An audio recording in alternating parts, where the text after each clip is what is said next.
भगवान श्री कृष्ण कहते हैं, आप जिस विषय में निपुण होना चाहते हैं, उसकी गहराइयों को जानना और ऊंचाइयों को छूना चाहते हैं, उसके लिए पूरी शक्ति से, मन से उसमें तब तक लगे रहें जब तक आपको सफलता के दर्शन न होने लगे, आपको उसमें संदेह ही ना रहे। आपके जीवन को वास्तविक जीवन आपका आदर्श ही बनाता है। जैसा आपका आदर्श होगा वैसे ही आप होंगे। आप अपने आदर्श को अपने चेहरे हाव भाव से प्रकट करते हैं। यह स्वाभाविक ही है, आप छिपा नहीं सकते। आपको देखते ही आपके आदर्श का पता लग सकता है। अतः अपना आदर्श, अपने विचार और मन के भाव सदा उत्तम ही रखने चाहिए। श्रेष्ठता और दिव्यता आपके विचारों में भरी हुई हो। आपका यह दृढ़ विश्वास और निश्चय हो कि आपका किसी भी प्रकार का संबंध निर्धनता, कमजोरी और अज्ञान से नहीं है। रोग शोक से आपका कोई वास्ता नहीं है। आपके हाथों में कोई कार्य बुरा नहीं है। आप सदा अच्छा कार्य ही करते हैं। बुराइयों से आपका संबंध नहीं है। आपको अक्सर उस वस्तु की तलाश रहती है जिसकी सहायता से आपकी आत्मा प्रगति के मार्ग पर आगे बढ़ सकती है। आप अक्सर सोचते हैं किस दिव्य पदार्थ के द्वारा आत्मा आनंदमय हो। वह है आपके आदर्श, आप ही के अपने मन से निकली हुई पवित्र ज्योति। आपके मन की ही ज्योति आपके मार्ग को प्रकाश से भरती है।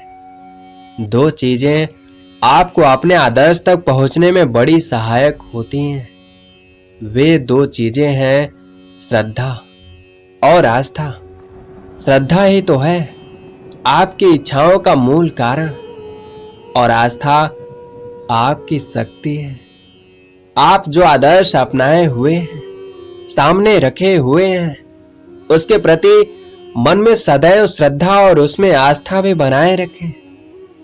ईश्वर में भी श्रद्धा और आस्था इसी प्रकार बनाए रखें। इन दोनों चीजों से भी बढ़कर एक चीज और है।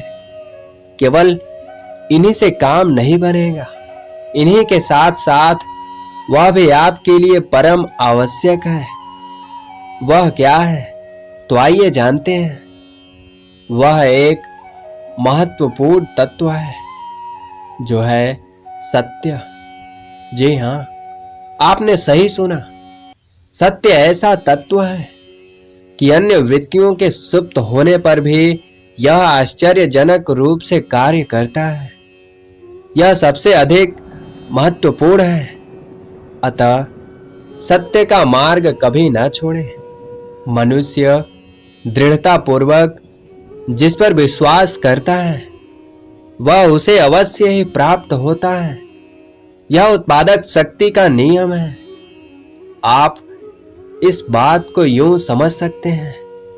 मान लिया आप एक प्रभावशाली व्यक्ति बनना चाहते हैं जिसे लोग सम्मान देते हैं, जिसकी बातें मानते हैं, जिसमें कई गुण हो और जिसे सब सुख भी हो। ऐसा सोचते हुए आप प्रयत्न भी करने लगे और विश्वास भी रखें कि आप ऐसे ही बनते जा रहे हैं। आपके अंदर एक अलौकिक शक्ति का संचार होगा और आप ऐसे ही बनते चले जाएंगे। आप अपने उद्देश्य को पूर्ण करना चाहते हैं तो अपने विचारों को उसी प्रकार उद्देश्य पर केंद्रित करें। अपने लक्ष्य के लिए मन, वचन और कर्म से प्रयत्न करें। आप सफलता का ही मुंह देखेंगे। मनुष्य की शक्तियां क्रियाशील होती हैं। यदि इन शक्तियों का प्रयोग करना मनुष्य जानता है तो बड़ी से बड़ी विपत्ति में भी अपने आदर्श पर अडिग रह सकता है। अतः किसी भी कार्य को करने से पूर्व मन की समस्त शक्तियों को उसी ओर लगा दें और इच्छाओं को दृढ़ रखें। क्योंकि दृढ़ इच्छाएं ही पूर्ण होती हैं। आपके जीवन का जो उद्देश्य है उस पर दृढ़ रहिए और अपनी शक्तियों को उस पर केंद्रित रखिए। बराबर यही विचार मन में रखिए कि आप वही बनते जा रहे हैं जो बनना चाहते हैं। बराबर आपकी प्रगति हो रही है, आप आगे बढ़ रहे हैं। अपनी सफलता का अनुभव करते रहें। कोई भी कार्य किया तो बाद में जाता है, उसको करने का विचार पहले मन में पैदा होता है। कारीगर भी कुछ बनाता है तो पहले उसका विचार करता है, उस वस्तु की कल्पना करता है।